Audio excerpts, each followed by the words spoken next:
Tony D and Little Joan, and this is a screenwriter's take on Nosferatu 2024. Smash like and subscribe. Thank you for smash liking and subscribing. Check out my books. The links are in the description. Comedy horror in South Jersey. It's the Pineys, books 1 through 16. Available at Amazon.com. Don't forget, Kindle Unlimited is free. Okay. So as always, I'm going to do my non-spoiler review first, and then we'll get into the spoilers. So my non-spoiler review is this, and this may be very controversial for some of you, but I kind of didn't like this version. I kind of didn't like it. I do like change. No, it's not about the changes, and there are some changes in this. I guess it doesn't really add, the changes don't really add much for me. Now, don't get me wrong, there's a lot of good here. The cinematography is really nice. The performances aren't bad. I feel like some of the critics oversold this a little bit to me. Razor Fist and Critical Drinker, respectfully, feel like you oversold it a little bit. I didn't like William Dafoe's basically Van Helsing. They don't call him Van Helsing. He wasn't that great. It wasn't his fault. He just didn't really get enough lines. Some of the time gets wasted following Nicholas Hoult and sort of establishing the atmosphere. And then there's a real sort of effort to not say certain things, right? So I believe they don't say Transylvania. They don't say Count Dracula. There may have been some rights issues. I don't know. And that's fine. I mean, that wasn't really a major factor for me, but it's kind of like watching a Dracula movie from an alternate universe.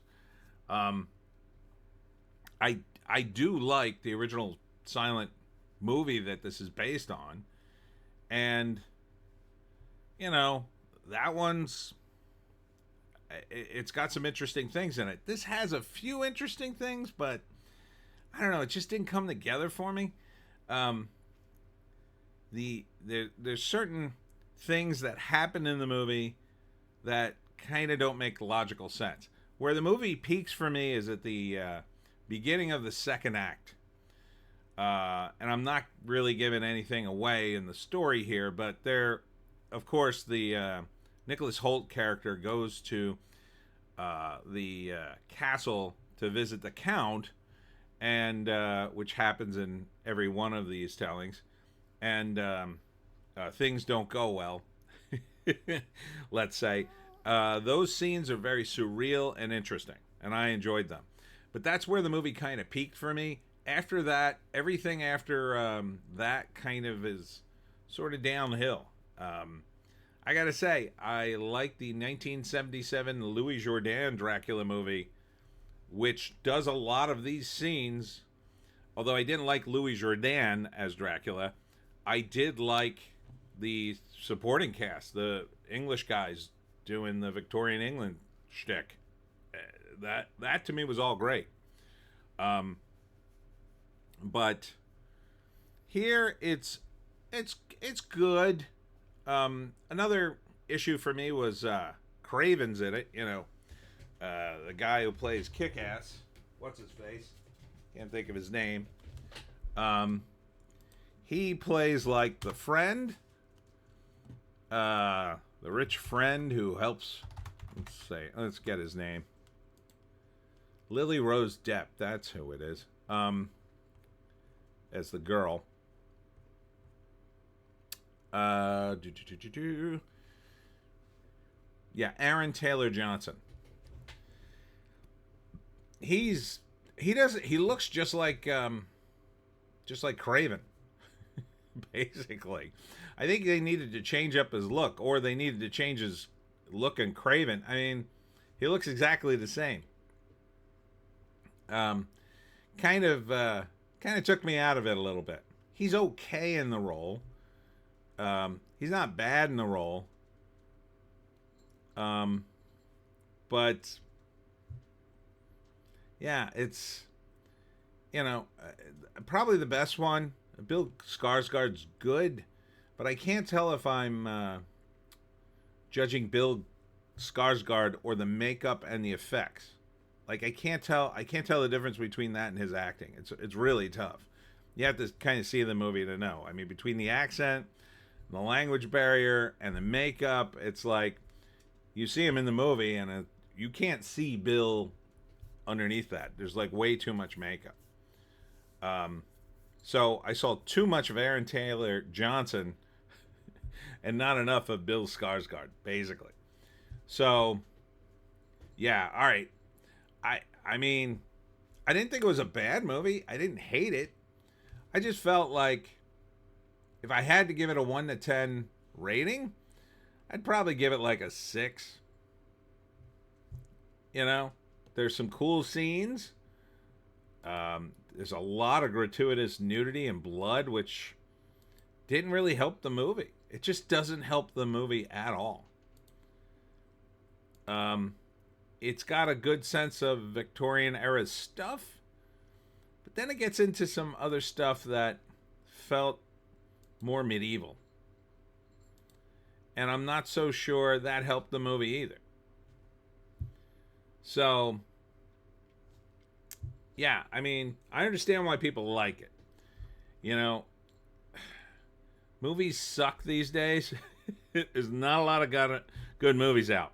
So when something halfway decent comes down the pike, I can understand why people embrace it and start raving about it. I mean, compared to what's out there, this is certainly, let's say, I would dare to say this is probably the best movie in the theaters right now.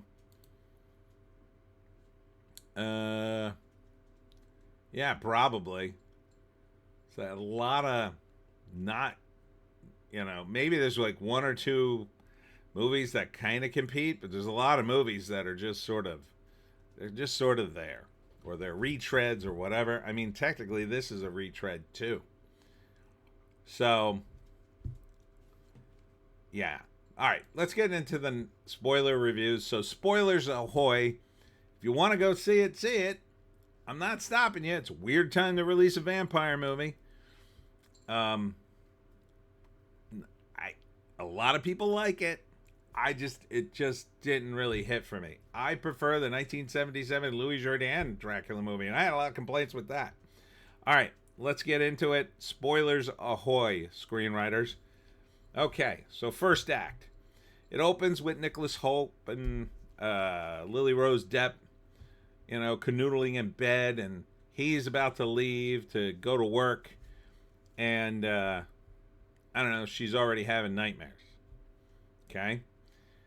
Don't really get a sense of their home life other than they're living together and they don't have kids. Goes to the firm, and they live in Germany, right? The movie takes place in Germany, which I was just like, oh, Germany. We're in Germany for some reason. I guess so. Nicholas Holt's character can ride his horse right to the castle, I guess. Not so sure why the move to Germany. Didn't seem to gain you anything. Didn't get the sense they were in Germany when they were in Germany. Anyhow,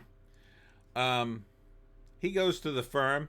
They have this running gag where Nicholas Hoult, it's not a gag, but he's late, right? So he's late for the firm, he's late for the count, and then he's late getting back. Okay? Again, it didn't really gain anything other than kind of delay certain scenes. He could have been on time. They could have just not made reference to it, but they do for some reason. So it's an odd thing. Anyhow, he gets the assignment to go see the Count in, I forget how they phrased it, but he didn't say Transylvania. He said some region. I forget what. I don't think he said Transylvania. So he goes, and he just basically gets on a horse and gallops his way out there. But then he arrives, and it's odd too, because, all right, even if he was in Germany, I don't know how far away he'd be by horseback, but I assume it wasn't less than a day, right? I don't know. Let me see a map of Transylvania.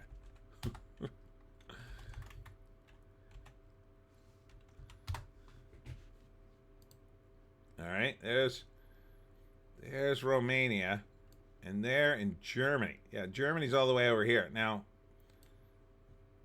maybe the map was different back then. I'm not sure.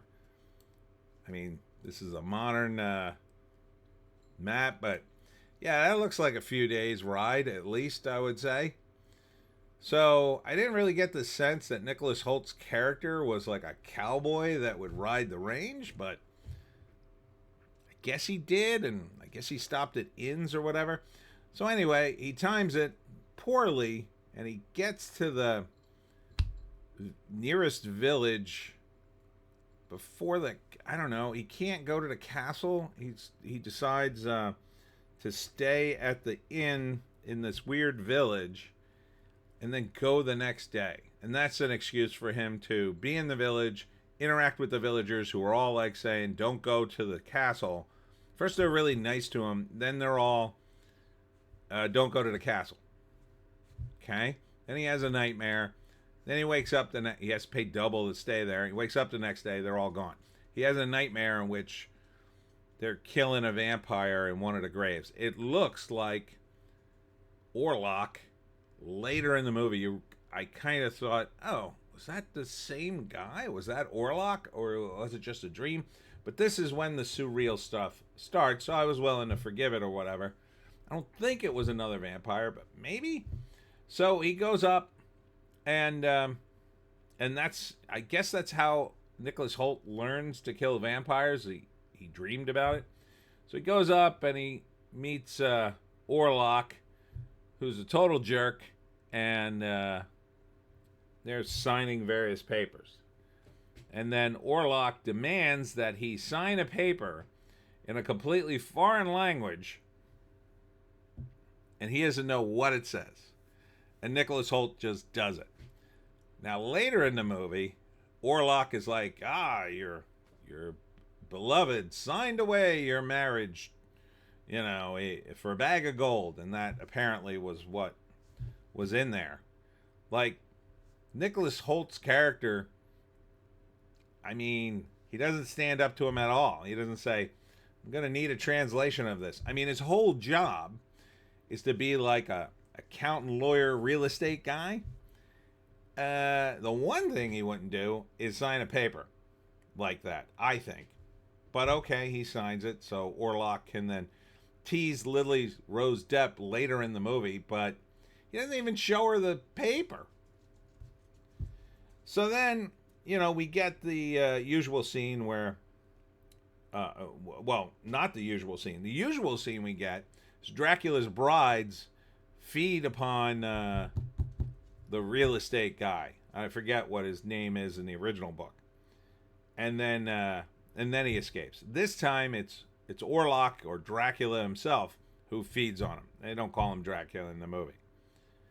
So eventually he stumbles upon his grave or his mausoleum or whatever, tries to kill him, gets chased out by dogs, and eventually falls into the moat and ends up in the river and accidentally escapes. A group of, I'm going to say, Greek Orthodox nuns rescue him and help to cure him, but he leaves before their cure is complete, before he's fully recovered, because he wants to get back to his wife and save her. In the meantime, somehow on a boat, and looking at this, I'm not sure, I guess why get on a boat? Why did the Count get on a boat? See, you put it in Germany, and they got on a boat and went all the way around the Germany? That seems long, right? Like, the direct route would have been across Romania, where Orlok could have gotten out of his coffin at any time and kicked everybody's ass. But I guess not. So they take the boat. I guess. Let me see if I can zoom out here. Oh, come on. I guess they take the boat all the way the Black Sea, all the way through the Mediterranean, all the way around Spain, all the way up to Germany. I guess the reason they had a boat in the previous Dracula version would be because they would have had to taken him to, say, I don't know, anywhere in the North Sea, at the edge of the North Sea, hop on a boat and then go to England, go to London. He wouldn't even be on a boat that long. And there's a whole thing with vampires being on boats. They're not as active or whatever. So they kind of do the Demeter, right? The Demeter was the boat that brought Dracula to London. Instead, they do this thing where, all the crew's being killed by the rats and a plague, because it's a plague rat ship, and then Orlok finishes off one or two of the guys that try to kill him. That's a pretty scary scene, by the way. Meanwhile, Lilly-Rose Depp is not having a good time. She's getting sicker and sicker, and they don't know why. And those scenes are kind of boring to me. It's just like Craven keeps calling the doctor up, and they keep coming with solutions that don't work. And then in desperation, they call upon William Dafoe, who's Franz or something. And he's this discredited scientist, but he's a genius. And one of the guys knows him. So it brings him in. Also, by that time, Nicholas Holt's boss goes crazy, and he basically becomes Renfield. So they don't have Renfield. They have this substitute Renfield. He's exactly the same. And he's doing all the Renfield stuff, except he doesn't eat bugs. He bites off the head of a pigeon, and then they say he killed some sheep and ate the meat, and then later he kills an orderly and rips out his throat. I mean, these are pretty gruesome scenes. But again, I don't see what it gets you. Other than he's crazy and has been driven crazy by Orlok. One of the great bits in the 1977 movie was the redemption arc with Renfield in it. I mean, that's an amazing piece right there, I thought. In this, there's no redemption whatsoever, which is fine. I don't mind that, but he seems almost superfluous. He seems almost superfluous. So the ship crashes, and the rats go all in the city, and they start killing people. Somehow, Orlok gets to the mansion. Now, in the 77 Dracula version, he had, more servants that would move him there. I don't know how he got his sarcophagus to the mansion. He doesn't seem to have any allies other than the rats. So, eventually, Nicholas Hoult returns, and he's very sick and wounded, and Lilly-Rose Depp nurses him back to health. Meanwhile, William Dafoe is trying to put together the pieces, and Craven is getting sick of having sick people in his house that are possessed by demons or whatever. He doesn't believe any of it. And then, of course, we get the scene where Orlok comes to visit Lilly-Rose Depp, tells her that she could give of herself willingly, or he'll kill everybody around her. And he starts with Craven's wife and his two kids, which was, again, a very gruesome scene. Again, too gruesome. You didn't really get anything out of that, other than Orlok's a monster. Kind of already knew that. Also didn't really need to see the naked schlong of a Nosferatu. I didn't really dig that. And we see his schlong. Yeah, there's some nudity in this. And again, you can't tell it's Bill. I defy you to look for Bill Skarsgård's face. I mean, they could have had a completely different actor and a different voice, and how the hell would you know? I also didn't enjoy the look of Orlok. He looks like a Turkish version of sort of Vlad the Impaler, I guess. I guess that's who he's supposed to be. It's very Turkish. He's got big nose, big mustache. Kind of hides any sense of his fangs, which might be smart for the vampire. But for those of us who want to see a vampire movie, it would have been nice to see fangs, except for the last scene in the movie. We finally see the fangs. Don't know why you're hiding them. So there's not a lot of fan service here. No Dracula brides, no fangs. They don't really do the mirror bit. They don't really do the garlic bit. Kind of do the sunshine bit at the end. But I'm getting ahead of myself. So now it's the Nicholas Hoult trying to recover, and Lilly-Rose Depp suddenly recovers. Now she's been racked with horrible nightmares.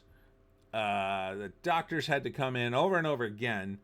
Now suddenly she's completely together, and she's in charge. It's a weird sort of segue for me. I didn't really buy it. I didn't like it. I wanted to see Nicholas Hoult come in and say, against all odds, I'm going to kill this effing vampire for you. But that's not the way it rolled. So he recovers eventually. William Dafoe's kind of putting the pieces together, but really it's Lilly-Rose Depp who knows the score.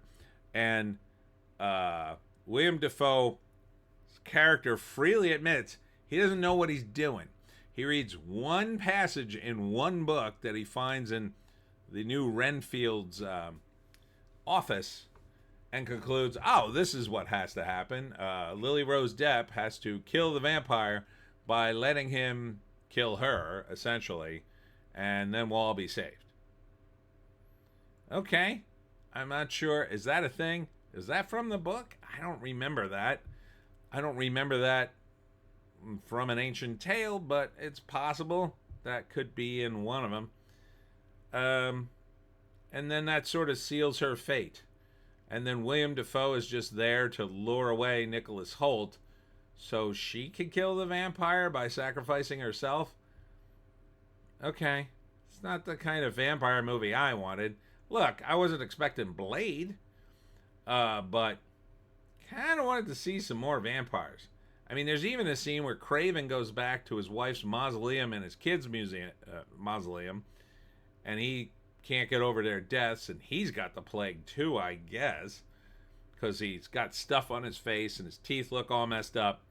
And then he pulls his dead bride out of the coffin and, I don't know, hugs her and falls asleep on her and I guess dies. I was waiting for her to open her eyes and kill him, but we're not doing that in this movie. And then William Dafoe shows up with his friends and burns the whole place down. They eventually go to Orlok's estate. Orlok used a boat to get his coffin up, all by himself. So Orlok, they go to Orlok's estate, and of course, he's gone, but they kill the Renfield substitute, and then they burn the place down, and then it's Lilly-Rose Depp that kills him. So their usefulness is zero, and it's really all about Lilly-Rose Depp. Why even have the other characters in the movie? So yeah, I didn't like it. This is why. And then the worst moment for me is Nicholas Hoult is rushing back to their house to save Lilly-Rose Depp, and he is unsuccessful because she is holding the vampire hostage because he can't resist her and her delicious blood. So Orlok stays there even as the sun comes up, and that's what kills him. And he just dies on top of her, and she dies too. But when Nicholas Hoult comes into the room and finds his naked, decaying corpse on top of his dying wife, his reaction is to go, "Oh no," instead of going, "Get the F off my wife, you maniac," and I don't know, chop off his head or stab him through the heart or shoot him or something. I didn't find it a touching moment, and they even cut back to the bed at one point with this shot of this gross corpse on top of Lilly-Rose Depp, who's naked, but you can't see anything, and there's blood, and it's like, what am I seeing?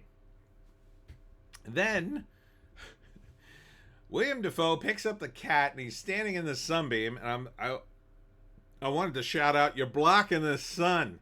Shouldn't a vampire have burned up or something?" And I don't know. He says some stuff. So, not a satisfying romp, I would say, because of that ending. The Demeter scene was cool. The castle scene was cool. This was weird too. It's a scene where Lily-Rose Depp seduces him, but really I think she's possessed by Orlok, so that's weird.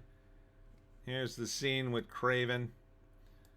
You know, it feels like a deconstructed version of Nosferatu. So, you know, they said, "Oh, well, you can't do that scene. That's in the original. So we're going to do something else."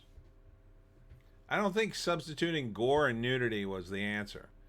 It felt gratuitous. Didn't seem to add anything. Also, you know what I can do? I can go into a screenplay and replace the names.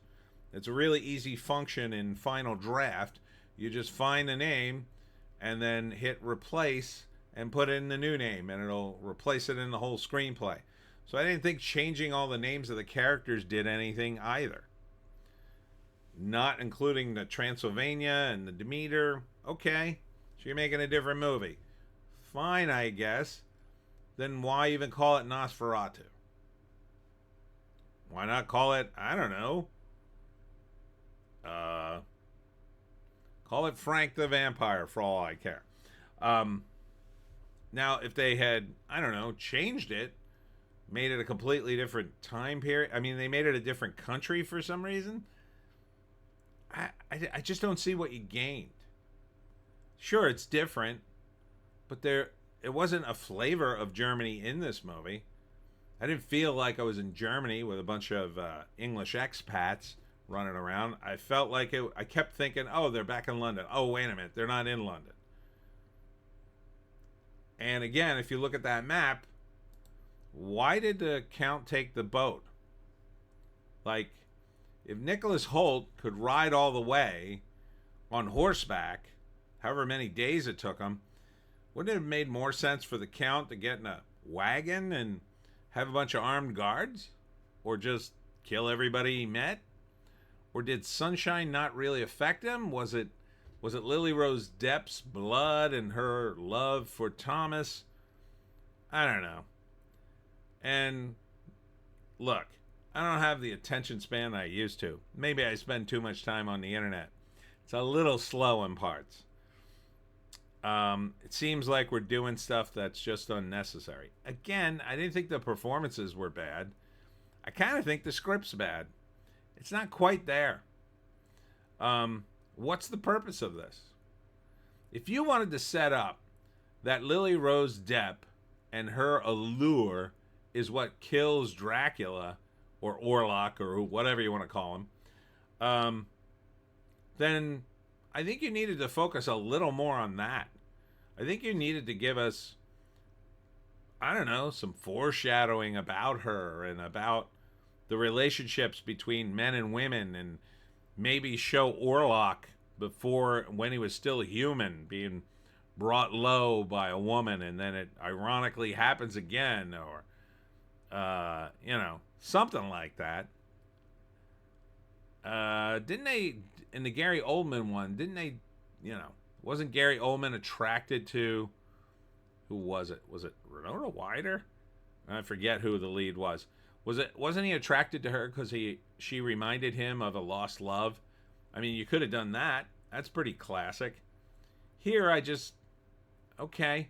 So, like, Lily-Rose Depp spends most of the movie lying in bed crying and having nightmares and being tortured. Didn't feel like, I know the movie's not supposed to be fun, but felt like there was a lot of scenes of that. A lot. And I was identifying more with the Craven guy who plays Craven in another movie, who was just annoyed that these people were in his house this long. So this is why I'm annoyed with this movie. And so, you want to see it. It's the new It movie for 2024, what's left of it. Again, the cinematography is pretty on point. Although I'll say this, they have many scenes of a giant hand, shadow of a giant hand going across the city. Obviously, that's not cinematography. That has to be CGI. It's a good use of it, but it's not cinematography, right?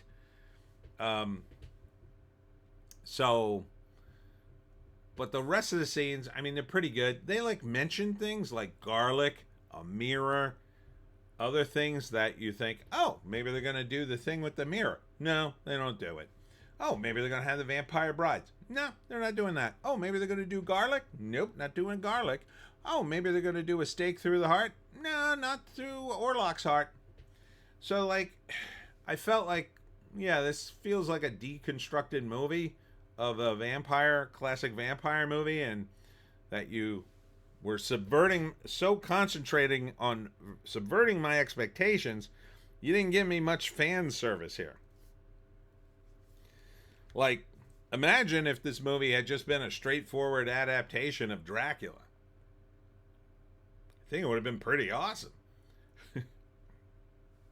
It would have been like the Gary Oldman movie, except it would have looked a lot better. Because that movie didn't look so good. Yeah, so some of the scenes there, redone with this cast, would have been pretty good. And again, William Dafoe just seems pointless and crazy. I don't know why anybody listened to him. I don't know why anybody else is needed in the movie.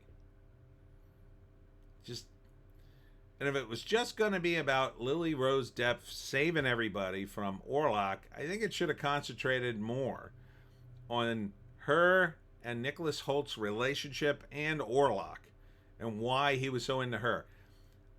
You didn't even need William Dafoe in this damn movie, if that's the case. There's also a bunch of scenes with the plague. You don't really need that either. So there's a lot of fat here. How long was this damn thing? Nosferatu, 2 hours and 12 minutes. Well, I'll say this. It didn't feel that long. So that's credit to Eggers' pacing. But I feel like he went out of his way to try to make this different. And what he changed didn't really gain him much. So that's why I can only give it a 6 at best. Quite frankly, I would never watch it again.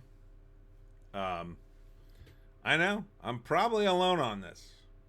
But again, you can like the movie. You can like whatever movie you want. What do I care? This is just my opinion. And that's it for me, Tony D, and Little Joan, who ruined another video. Thanks for tuning in. Oh, please tune in to my next video, which will be on Odysee, Bitchute, and Rumble. Probably shouldn't have said that. Where I'm going to talk about my experience in the theater, because yes, it has gotten worse. So thank you for tuning in. We'll see you